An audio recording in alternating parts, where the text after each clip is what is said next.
Hello, everyone. We're back.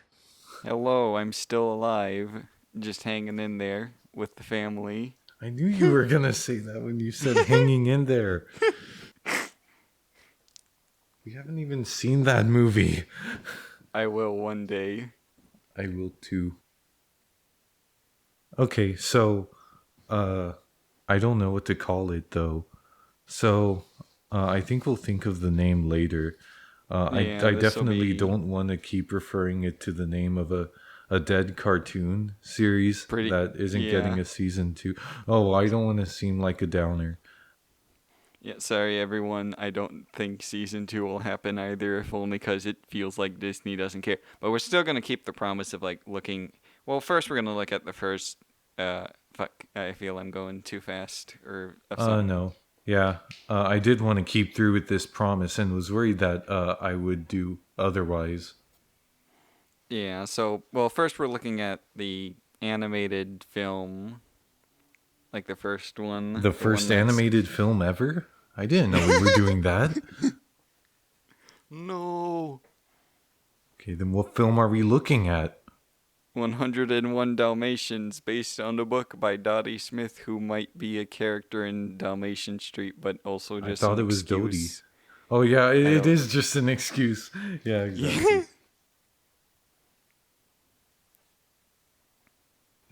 Dodie, who lives on an island in the heavens. The come of Knuckles. Never mind. No! It's okay. It's funny. It is funny. Should we just get to the movie now? I guess we could talk Yes, about if you want. historics about the movie.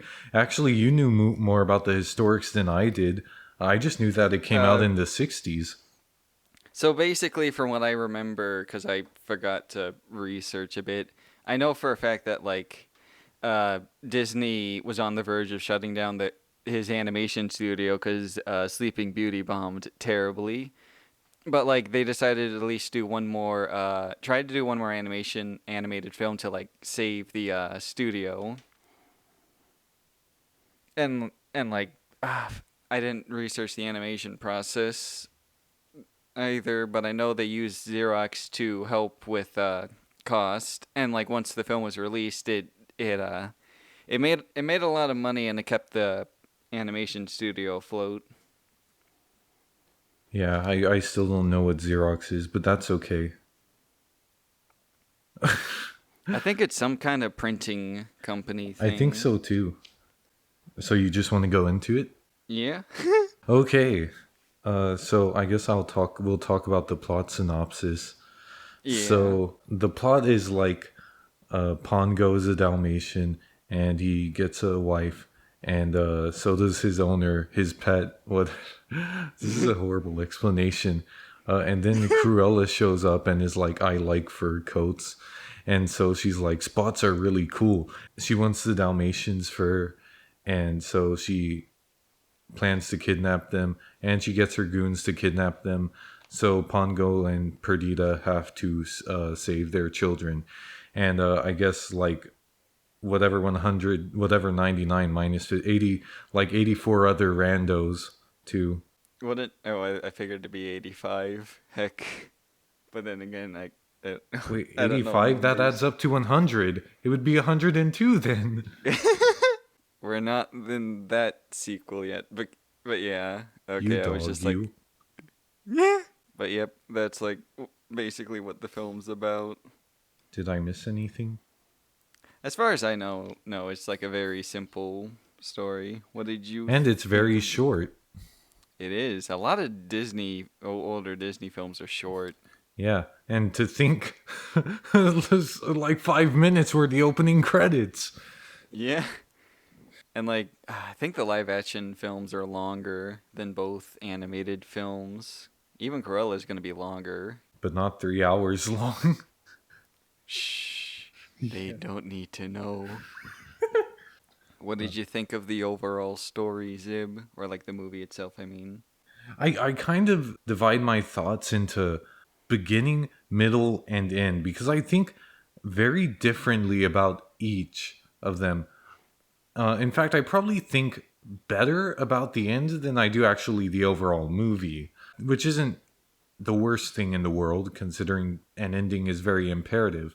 Yeah. At the beginning, I'd say I wasn't so fond of the beginning because I think the beginning is kind of not so kind to Pongo's character because it does make him look shallow because his only deciding factor of finding a mate is based on looks, and it makes him very shallow. Um. Well, yeah. I'd Well, say. other. Oh, sorry. Oh, carry on. I'd say the only thing he does have going for him in the opening is that he is nice because he's trying to find, a girlfriend for his owner. So, like, it does benefit his character that way, but it's also a bit detrimental because, not too detrimental, but it also makes me be like, wow, he's kind of shallow at first. I say at first, but we don't really have indication that he changed. Well, yeah. But yeah, you know what I mean. What did you think of the beginning? The beginning was like interesting. I guess the one thing that like threw me off at first that I forgot is like, oh yeah, the I guess like the film's audio sounds a bit more quiet than I initiated. But I do agree that like Pongo did seem a bit more shallow, to be honest. At least at the beginning portion. Yeah, Pongo's watching, listening to this. I can just see him with earphones and like doing his stupid pouty face he gives like 50 times in the film. That same piece of animation. Well, that's kind of like that's a kind of topic to come up later on. Yeah. And I can kind of see why he wants to find a mate for his owner, because that's actually what because like his owner actually gets a personality after he finds his girlfriend. um, Although like the opening there isn't too much. Well, to speak a little bit about the opening, I haven't seen this movie in years, so I was a bit taken aback by the subversion of expectations that the narrator was the dog. Yep. It was the dog the whole time telling the story. The only thing we care about. The whole time, it was less than a minute by when he revealed it. The whole time. I guess that's the end of the podcast. No, I'm just playing. No, it's okay. I think the movie does get better as it goes along, even within the first act, because once we do the first time skip to where I think it's like October, and we first Yeah. get introduced to Cruella, Roger is actually really enjoyable and like funny, because like he's poking fun at Cruella and like trying to like annoy her and get her out of the house by like playing the instruments. Yep. He makes up a theme song, Icky Vicky style. Or did Icky Vicky rip off? Oh no, well, let's not go there. Also, I think the birth part was like in October, so it might have been Was it that? September, I think.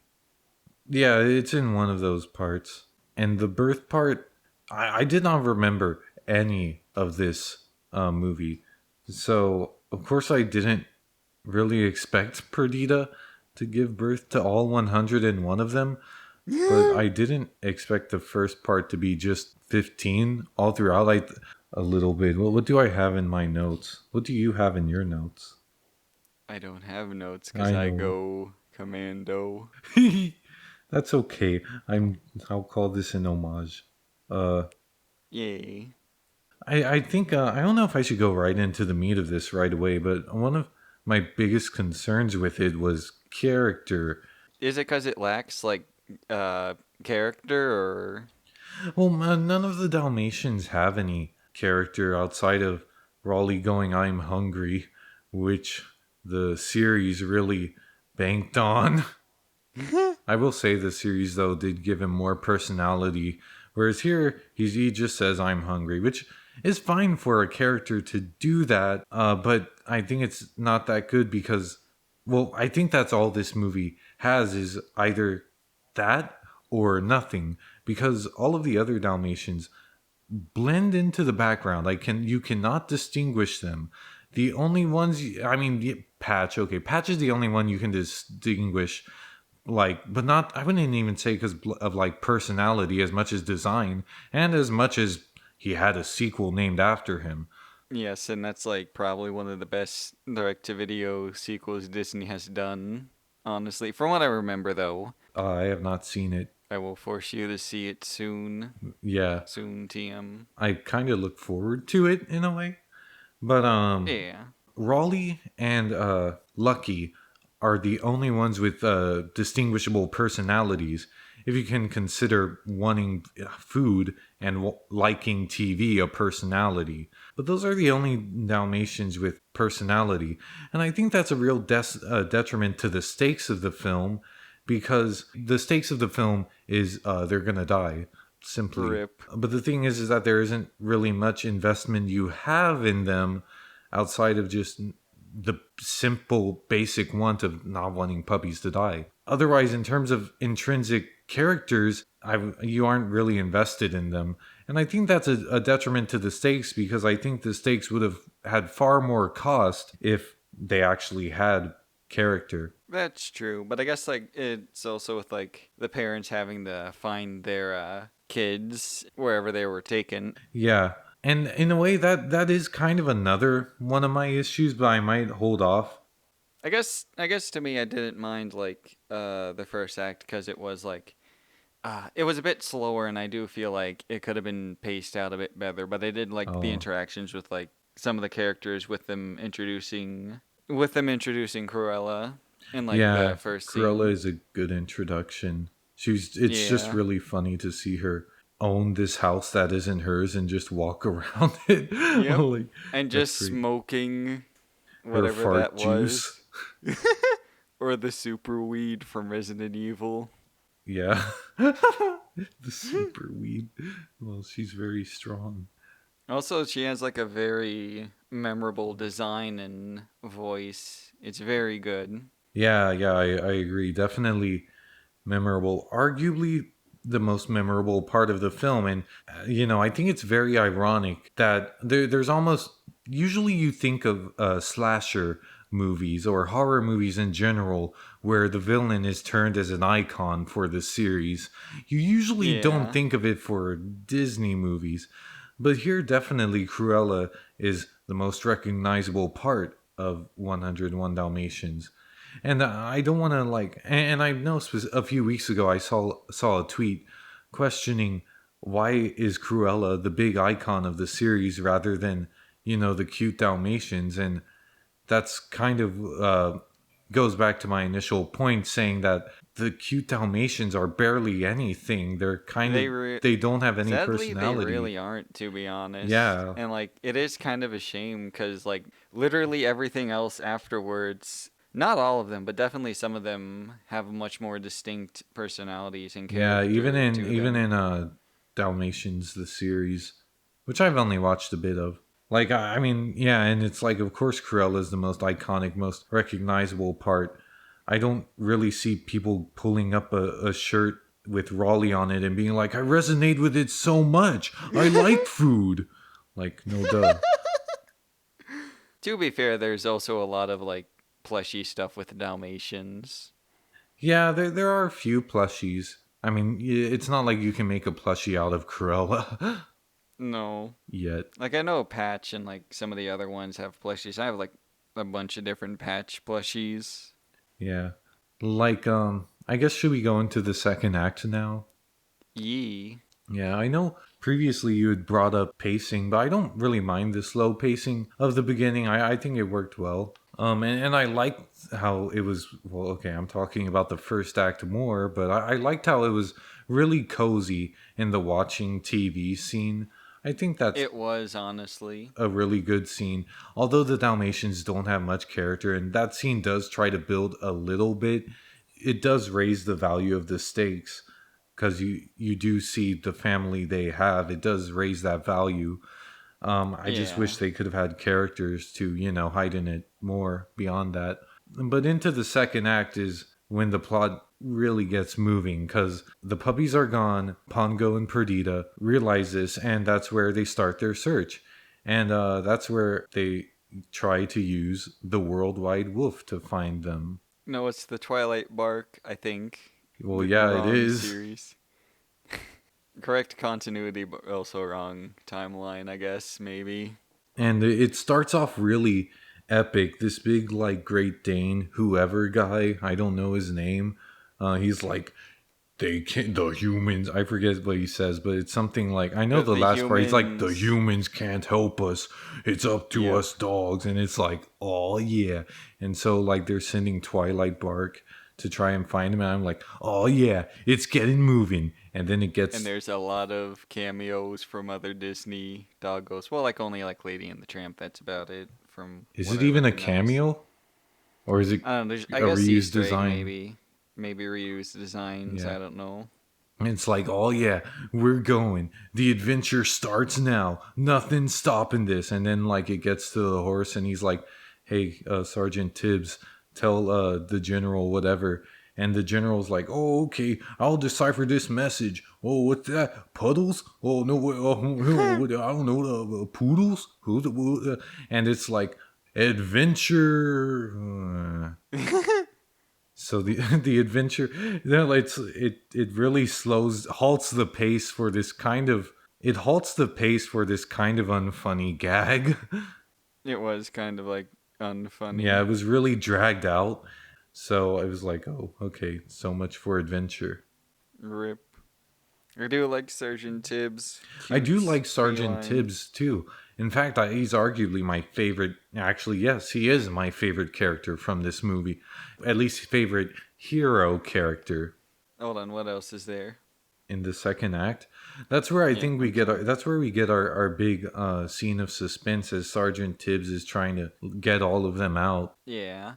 I, First, he's like scouring to see to find the 15 puppies yeah, and it's in a the pretty Hell Hall. suspenseful scene where like Patch is like trying to watch TV, but like Sergeant Tibbs is like trying to get them all out before the TV show ends, and they have to Cruella's goons have to catch them. And in a way, I also think despite often like duochromatic, or what would it be? Like it's not always monochromatic, but it's very close. It's like the color schemes of the background often use only two colors, possibly as you were saying to save on costs. In a way, it can sometimes be. I can see how someone cannot like it because the backgrounds are like pretty detailed in terms of line work, but it's actually a style that I kind of somewhat like. It is it's a very pretty movie, honestly. A lot of the line work and whatnot just looks really gorgeous. Yeah, especially in the scene where Sergeant Tibbs is first trying to save them all and get them through that little crack in the wall. I think it was really good color design because they use a cool blue for like the rest of the room, but like a warm pink where the exit is. It really is a cool way to denote a sense of safety Yeah. as through that escape. And it is a very good escape because like Pongo and Perdita are so close to the house, and like Sergeant Tibbs is trying to like get the puppies out and away. Yeah, and when Pongo Perdita break through the door, it's like about time, or they break through the window, it's like about time. They really, although I know they were searching for them, their adventure up to that point was really dull. Well, and like I guess at that point we saw mostly Sergeant Tibbs. Like the Pongo and Perdita actually start making much more progress once they break into it there and get the Dalmatians. What do you think about it? It is like a very good scene having them fight off Horace and Jasper. Well, like the all the dogs are getting out. Oh yeah, I couldn't remember their names. I did. Yeah, and I think after that point, that's when they became like actual protagonists. Before that, I guess should I just get into my main issue? One of my main issues with the Go, movie now. sure. Okay. Go for it. One of my main issues with the movie is that it doesn't feel like there's one protagonist. Did you ever feel that way? Uh Not really, to be honest. I Perhaps always it's figured like, perhaps it's best to kind of define what a protagonist is. I know there's kind of some debate on a protagonist, and some people would argue that the key feature of a key feature of the protagonist is that a protagonist supposedly changes the most by the end of the film or story. But this isn't really the case because, and TV shows have a protagonist, but oftentimes the TV show has to not like it's not every episode where the main character changes. So of course it can't be. I would refute that as a definition of a protagonist. So I much more lean along the idea that the protagonist is the character who moves the plot the most. But I feel like almost each act of the movie has a different protagonist. In the first part, it felt like it was Roger, because Roger's the one, at first he starts off trying to annoy Cruella out of the house and comes to his ultimate stand where Cruella is like talking about taking the puppies. I think this is in like the scene in October or whatever. And Roger decides to stand up to her. And like this is a scene where I wrote down like I like Roger because he's you can tell he's very fearful because he stutters a lot. And it's a point where I think Roger had a sense of humor about him writing this song about how evil Cruella was, and also, his fear. It made him a very likable and sympathetic character. But that just leans into my views of him rather than why I think he's the protagonist of the first act. But if you think about it, he plays such an important force in stopping Cruella from getting the pups, which leads her to cook up her, her big plan to steal them. To me, it's Roger plays such an important part in the first act because of that he's delegated to the protagonist in my book for the first act. I mean, what does Pongo do? He just makes a frowny face when like Cruella shows up. That's practically all he does that's practically a lot of what he does in the first act. So like Roger is to be fair, he also did like take Roger to the park. Yeah. Yeah, and that's actually a point where Pongo is a protagonist in that it seems fitting there because Pongo narrates and it's like, okay, so this is the character we're following, and he progresses the plot by leading his owner to find Anita. But after that, Roger is the one who does all these different acts. Although like the first act is short, so it's not like a lot. But he commits like a big act of stopping Cruella, and to me, he's more the protagonist of the first act than anything. Honestly, that's like interesting way to look at it.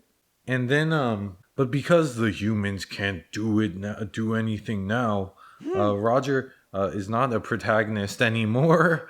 Afterwards, and in the second act, it seems that Sergeant Tibbs is more in the role of the protagonist because Pongo and Perdita, although they are searching for the Dalmatians, they don't make so much progress into saving them. Although they are on their way there, Sergeant Tibbs makes much more progress in saving them because he's sent on a mission into, what was it called? Like Hell Manor or something?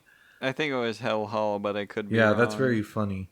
So Sergeant Tibbs in this big suspenseful scene, he goes into Hell Hall, and a lot of the fight he runs away from them, but not only that, but like he's the one saving the Dalmatians. He sets them all up in line, gets them through the hole to safety, and like he's organizing this event, and then he runs away with them, saving them in the chase, and Pongo and Perdita only show up at the end to finish it up. In the second act, it seems much more like Sergeant Tibbs along the lines of a protagonist because he's the one who progresses the plot the most in the second act, at least. I guess if anything, they are still like going there, so I guess I can excuse that bit. I guess since Yeah. like certain scenes seem to focus on different characters. Yeah, at the very I can least. understand that. And in a way, I think the protagonists are supposed to be Pongo, or is supposed to be Pongo and Perdita, because he starts off narrating the film, and he does do like one of the I wouldn't say inciting incidents. It's kind of like it would be a point of attack if we started where like they were already married, but he does find Roger a mate, and so it starts off like he's the protagonist, and then it goes through these different other characters who move the plot significantly more than he does. And then at the point where he and Perdita break into the window, then he becomes the protagonist, because after that point, he moves the plot along. Sergeant Tibbs isn't really much seen, and Pongo, after, he saves them, leads them through the snow, finds the little like ranch for them to stay at, comes up with the idea to get in blackface for a disguise. What? I can't believe you referred to it as blackface. Ooh, that's what it is, right? No. I don't know. No, and then like he formulates their escape, and this is within like the latter third of the movie. About Pongo does become the protagonist, but by the end. But I do really like the ending, or at least the last third. Oh yeah, as well. the last third is just I liked. very. I liked the second act as well. My only thing is that I found it weird that Sergeant Tibbs was delegated as kind of the second act's protagonist.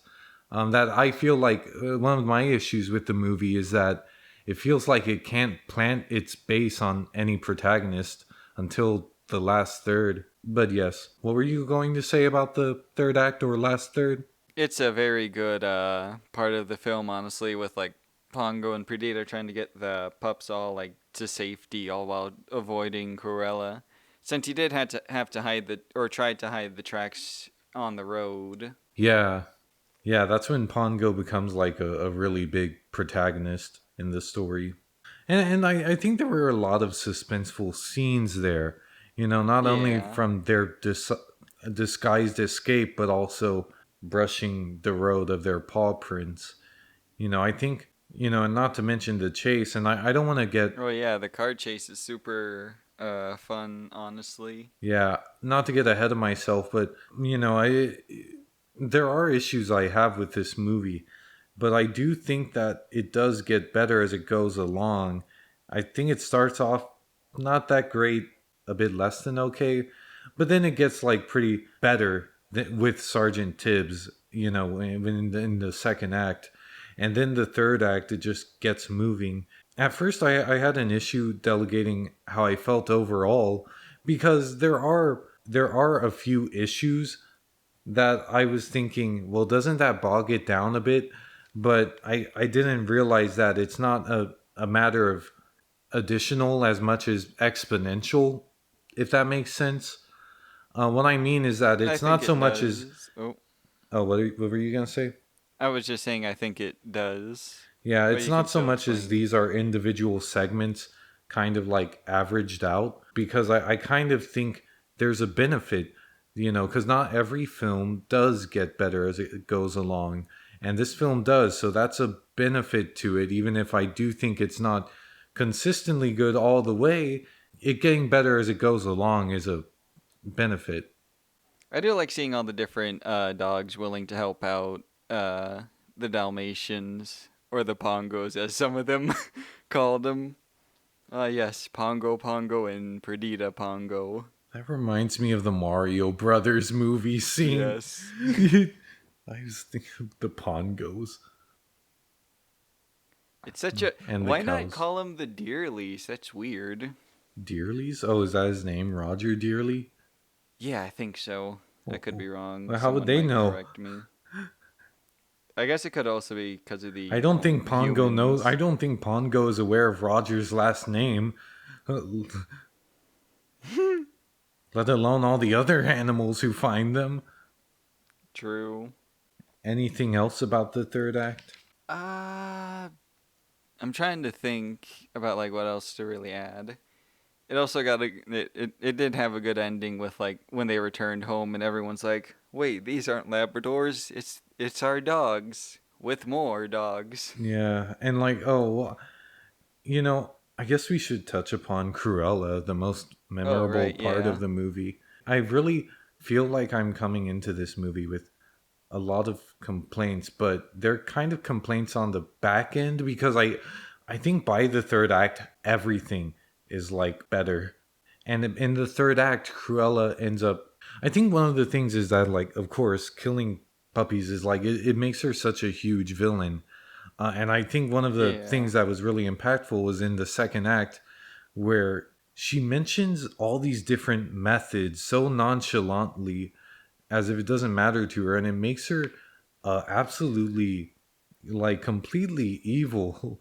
Much more if she just said, Honestly, yeah. much more if she just said kill them, which is such a a nebulous word that it holds so many meanings to go into the different interpretations, and methods it could that could go about in doing so makes her much more evil because of it, because she's acknowledging it. Honestly, yeah. And again, she has like a really memorable design too. Yeah, her car is practically iconic as well. It really is. If I do have one issue with Cruella, it's that I know that she has bumbling goons, and I know that one of the things, since she's like, of course she would command her goons to do her dirty work, but I wish we could have seen her do a bit more before the third act. The third act is when she actually begins to like quite literally take the wheel herself and becomes more of a force than she was before, which I think is good. I just kind of wish we could have seen her do a little bit more before that, like around the second Yeah, act. that's fair, honestly. I think the first act is good because all they need to do is establish her motive. Her wanting to kill them for fashion is bad enough. The second act, a lot of it's left to her goons. And I wish we could have seen her do something big herself there. Her calling the humans about it is also kind of like really memorable in a way. Even though it's like a lot of its voice, it's like, damn, you're just gonna call them to give them your condolences, yet you have the puppies. Yeah. Yeah, she is a really fun character. I just wish in the second act she could have at least done, one big thing. I guess she had to like lay low since like everyone might be on to her in case. No, it's that's not compelling. I don't care. She's supposed to be an antagonist. I want her to do something cool. An antagonist. I want her to do something cool in the second act. Do not worry, she gets like an artist friend in like the second movie, but then That's that's 30 it. years later. I want it now. Oh, I guess like the podcast is canceled for 30 years. Sorry, everyone. No. I'm sorry. No, it's Carry okay. on. It was practically canceled for 30 years. Almost. Rip. I think I might have missed it. Did Cruella crashed into her goons, right? Or did I? Oh yeah, she did. Okay, so I didn't interpret that wrong. I was worried I missed something. That was actually as good as the climax is really good though, because it's a chase scene, and I think it's partially one of the reasons why Cruella is so memorable, because her car gets absolutely trashed, but she's so dedicated that nothing stops her. And she's like absolutely insane by the end, and the climax is so defining of her character, and it's so exciting because it just keeps going. Well, like in a good way, in that like Cruella keeps chasing them to like almost no end. Yeah. Anything else you thought about the climax? I just wonder how the guy driving that moving car must have felt like. Why is this woman chasing me? Oh What does yeah, she want? that's really funny. Yeah. Yeah. If there is one issue with the climax though, I do think it faltered on the climax's conclusion, because Cruella falters not even so much because of her own mistake or even the protagonist's part, because usually you think this would be the big scene where the protagonist has to prove themselves. Like you'd think it would be the scene where Pongo and Perdita would prove how good parents they are by protecting them and stopping her. But Cruella crashes and fails just because her goons are stupid. True. To be fair, that wheel did like uh get pulled off. So Wait, hold on. Did I miss something or? I don't know if you did. I know like while Horse and Jess were driving down, like the wheel, the steering wheel, like was pulled off. Oh yeah, yeah, I know that, but I meant like one, she fails because her goons are stupid, rather than even something like, because it could be like two ways. Like, to quote Incredibles, although Syndrome is evil, and although, yes, Jack, what's a tangent going to Incredibles? Oh well. You could argue Syndrome's death and downfall is his arrogance because he goes with the cape for the sake of looks because he was arrogant in assuming this ideal of his. But Cruella doesn't falter from herself. Like you could have written it to where she just disregards all safety, puts on full like speed and like drives off a cliff or something.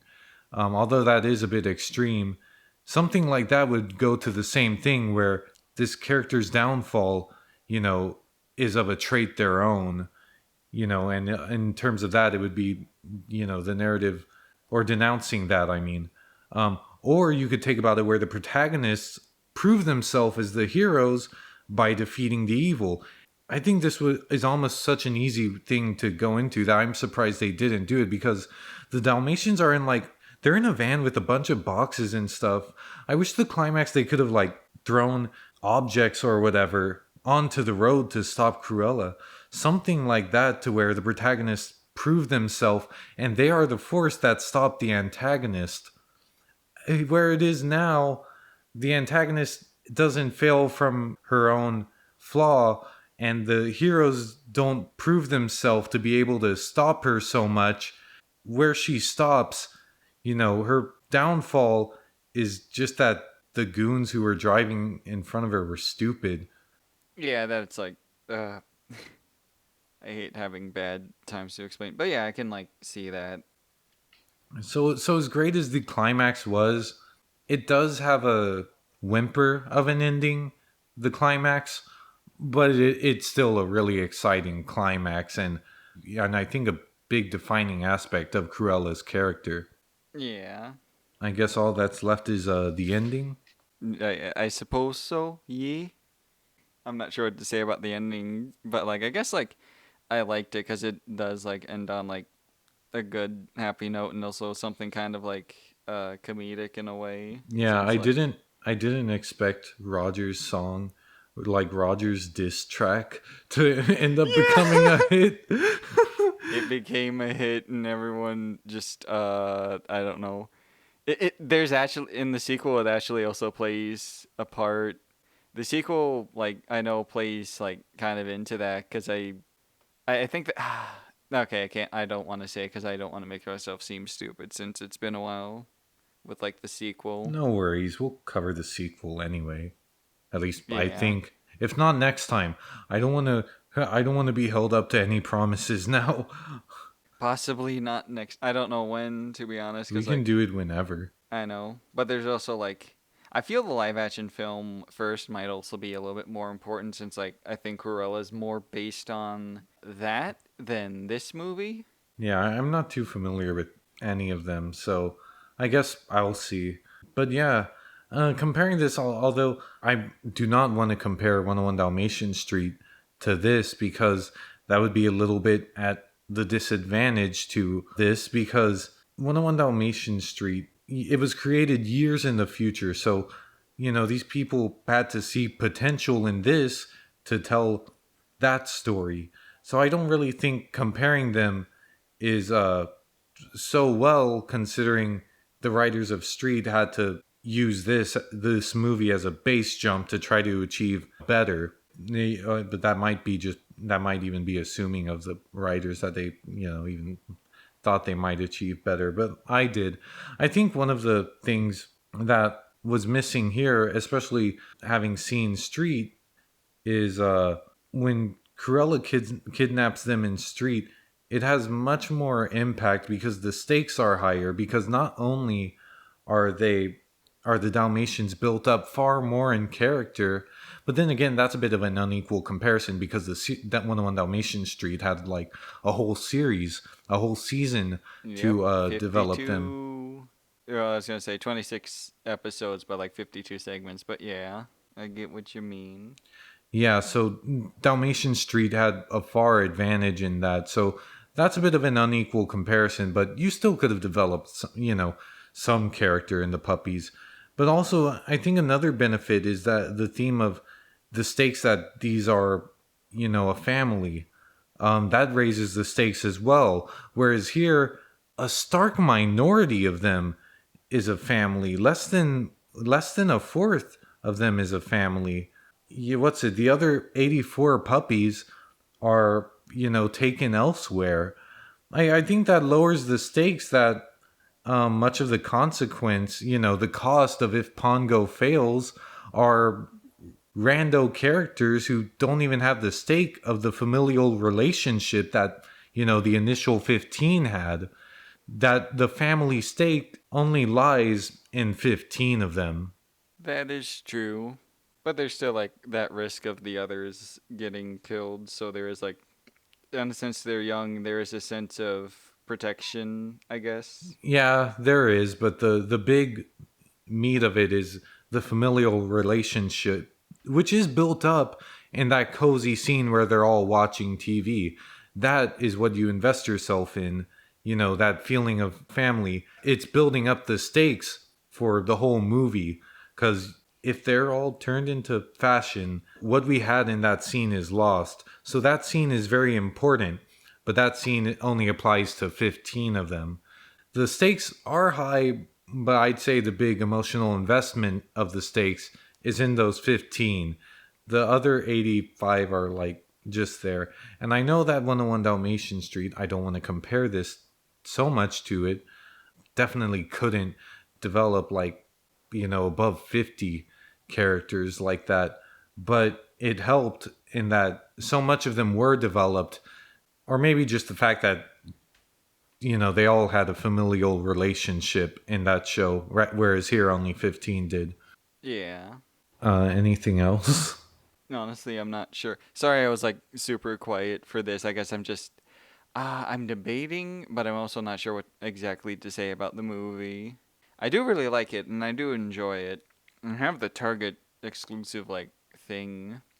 But I guess like the film doesn't resonate with me as like other Disney films, like Lady and the Tramp, or I guess like other stuff. And I guess it is down to like the characters, really. Yeah, I'd say, what, you don't relate to Lucky? You don't like watching TV? That's not a big part of your identity, that you like watching Honestly, TV? the one, honestly, the one thing you brought up was like the TV part, and it's like don't forget Patch is like a big fan of Thunderbolt, which I think like the series put on Lucky for that one, because Patch is like not really a prominent role outside of like I think maybe a couple of episodes. I've only seen his design and not so much uh any episode he's in. I know we watched a few episodes of that, and I don't think I ever saw Patches in what we saw. I don't remember if we did either. He has a very more the weird looking design that I'll probably share later. But yeah, it's one of those where the Dalmatian puppies don't have much personality. I'd even say Pongo and Perdita don't have much in their way either. Yes, they want to protect their kids, but that's so many, yeah, parental figures. I'd say the most is that Pongo, is clever. He sweeps the tracks, and he chooses to disguise them. So I would say yes, Pongo does have a personality in that he's really clever. Perdita, a little. Um, Sergeant Tibbs and General, yes, and definitely Cruella does. It's just the big characters who are in jeopardy of the movie don't have much character. The 99 puppies. Or even the 15 Yeah. puppies that are their own blood. Anything else? Honestly, no. Sadly. Did I complain a lot? I know you were more, I guess, like maybe mixed-ish, but I do agree with your points. I guess I just like have a harder time processing mine since I'm not good with some of that. Oh, I'm sorry. No, it's okay. Yeah, it's one of those things where I do have some issues with it. As I said, I'm trying to summarize just because that's what I do in my videos. The protagonist, there wasn't a focused protagonist so much until like the last third. But even then, Yeah. that kind of attributes to my issue. The puppies at stake don't have much personality. And I wish Cruella could have done more in the second act. But other than that, it really gets moving as in the second act. I know it's a bit late and past that topic, but one of the things I would have written in to make Pongo more of a protagonist was maybe instead of Roger, although I do like the scene where Roger stands up to Cruella, maybe have like Pongo, bark at her, when the goons come in, maybe instead of the maid trying to stop them, it's Pongo and Perdita trying to stop them. Something to give Pongo, the actual protagonist of the film, far more of an active role in the first act than he did. Yeah. That's one of the things. So I do have issues with it, but it got better. Sergeant Tibbs is such a fun. I love Sergeant Tibbs. His relationship with the general's funny because like the general, he's more aware than his superior is.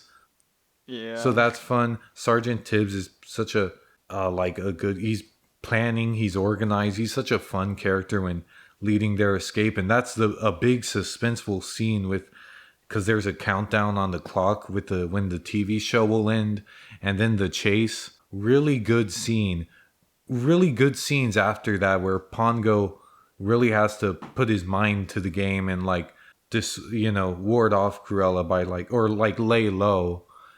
So really good third act, exciting climax, although its conclusion is a bit of a whimper, and happy ending with a clever payoff to the Cruella song. Yeah. So that overall encompasses my thoughts about the film. I guess for me, it's just like a nice, cute dog movie. Yeah, like a fun last third, and like and also like very suspenseful for like the second and third act. But like, These are really good suspense scenes. yeah, At least I'm trying to end it on a positive note because I did end it feeling positive because, um, as I said, the movie gets better as it goes along, which is good because if a movie got worse as it went along, it would leave me off on a sour note. I think yeah, one of the best things a movie or a story can do is end on a high note because that's the feeling you carry on with yourself after you watch it. And although I had to go in all these several reasons why I did or didn't like it, and there were a lot of issues I had, I did end the movie feeling good. Although I did have to, numerically, you may say I had like maybe outweighing complaints.